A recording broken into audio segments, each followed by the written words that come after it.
Blížila sa Veľká noc a okná v našom byte boli stále špinavé. Inokedy rušná ulica, na ktorú sme sa predčasom s Monikou presťahovali, bola mĺkva a bez života. Všetci sedeli doma, prikovaní k správam o šíriacej sa pandémii. Nehovorilo sa o ničom inom. Vírus, karanténa, smrť. Naše predstavy o bezpečnej budúcnosti sa skončili a nahradilo ich tsunami strachu a obáv. S Monikou sme začali chodiť pred 4 mesiacmi. Riešiť spoločné bývanie s niekým, koho poznáte tak krátko, nie je správne. Mne však končila nájomná zmluva a ona potrebovala vypadnúť od bývalého. Keď sme našli slušnú ponuku na prenájom dvojizbáku blízko metra, neváhali sme. Monika bola pre mňa ako hlavná cena tomboly. Žena do koča i do voza. Zakladala si na úprimnosti a hoci bola niekedy na veľa, uctieval som zem, po ktorej chodila. Každý víkend sme boli v IKEA a pátrali po maličkostiach, ktoré nám zútulnia byt. Najväčšiu radosť som mal zo záclon. Zobrazovali čierne stromy na bielom pozadí, na vetvách posedávali vrany. Keď prepukla epidémia, dostali sme home office. Monika pracovala v spálni, ja v obývačke. Spočiatku som si nemohol zvyknúť. Nedokázal som sa sústrediť. Okolo bolo príliš veľa rušivých elementov. Napríklad fotografie, ktoré Monika rozvešala po byte. Obzvlášť fotka jej rodiny. Detko, babka, rodičia, súrodenci.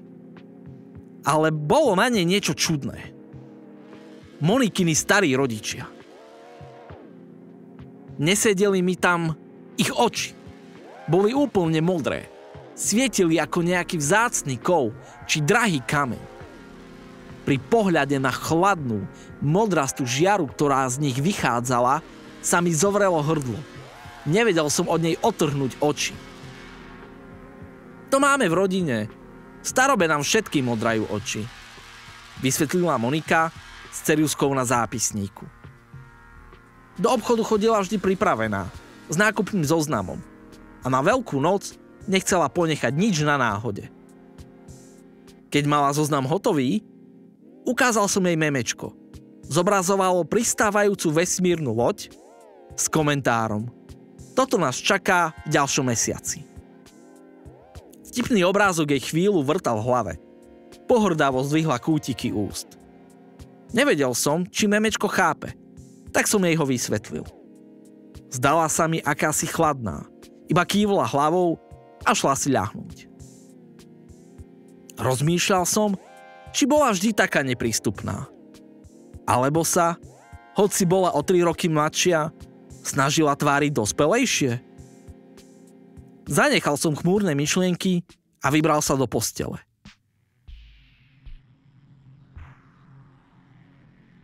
Uprostred noci ma zobudil zvuk, ktorý tu vôbec nemal čo robiť. Krákanie vrán. Prekvapene som otvoril oči. Vankúš bol mokrý od mojich slín. Pouličné lampy osvetľovali biele záclony. Oprel som sa o lakeť a keď som zaostril zrak, všimol som si, že pomaľované konáre stromov sú prázdne. Vrany z nich zmizli. Nad hlavou som začul šelest krídel, ktorý prešiel do hlučného trepotu.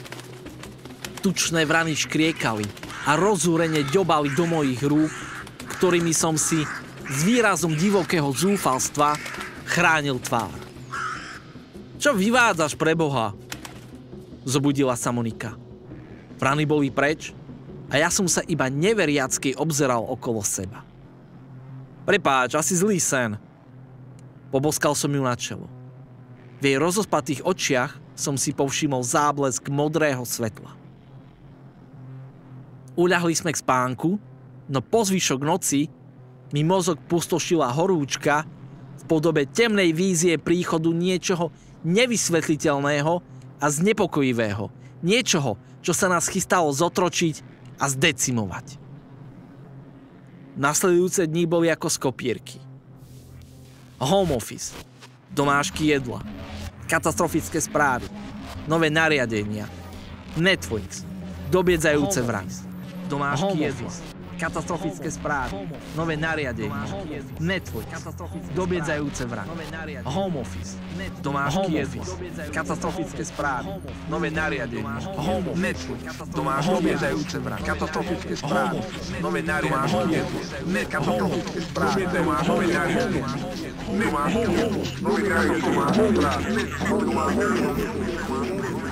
Jedna veľká, chorá ponorka. Myslenie mi viazlo. Prepadol som sa do jednotvárnej psychózy. I Monikine chovanie sa stávalo čudnejšie. Pila ohromné množstvo vody. Ako by to bolo jej palivo. Po každom pohári si hlasito odgrgla, hoci mi grganie sama vyčítala. Keď som ju na to upozornil, iba na mňa znusene pozrela a rukávom si utrela ústa. Vždy ma dokázala prekvapiť. Buď som sa stal paranoidným, alebo to už nebola tá istá Monika, ktorú som poznal. Keď nám za skriňu spadlo malé rádio, nedokázal som ho vyťahnuť. Monika sa však iba sklonila, načiahla a rádio vytiahla. Ani sa nezapotila. Obľúbili sme si stolné hry. Monika v nich vynikala, no postupne zabúdala i na tie najjednoduchšie naučené pravidlá. Vytáčalo ju to do nepríčetnosti. Naštvane búchala o stôl, až žetóny a figurky poskakovali. V uliciach panovala atmosféra neistoty a apokalyptických výjavov.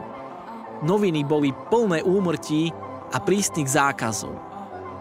Modravé svetlo v Monikiných očiach bolo každým dňom silnejšie. Naháňala mi strach. Raz som sa vrátil z nákupu, zamieril do kúpeľne a umyl si ruky. Monike to však nestačilo. Celého ma postriekala dezinfekciou a začala drhnúť. Handrou mi umývala tvár a ruky. Prišlo mi to zábavné, ale keď napriek prosbám neprestávala, snažil som sa ju zastaviť, no nedarilo sa mi. Bola mocnejšia než ja, ako by to ani nebola ona, ale jej silnejší, desivejší dvojník. Jednou rukou ma prudko schmatla pod krk a druhou nahmatala kefu s hrubými štetinami. Nepríčetne mi drhla pokožku na celom tele a som začal krvácať. Zvrtol som sa a celou silou ju kopol do brucha. Vykvíkla od bolesti a zložila sa na špinavú dlážku. Dýchčal som. Celé telo mi súžoval šok z náhlej udalosti. Monika sa postavila a narovnala. Kosti v tele jej hlasito zaprašťali. Celú kúpeľňu náhle zaplavilo modré svetlo z jej očí. Naplňovala ma bezmenou nezemskou hrôzou. Žiara bola taká silná, že som si dlaňou musel zakryť oči.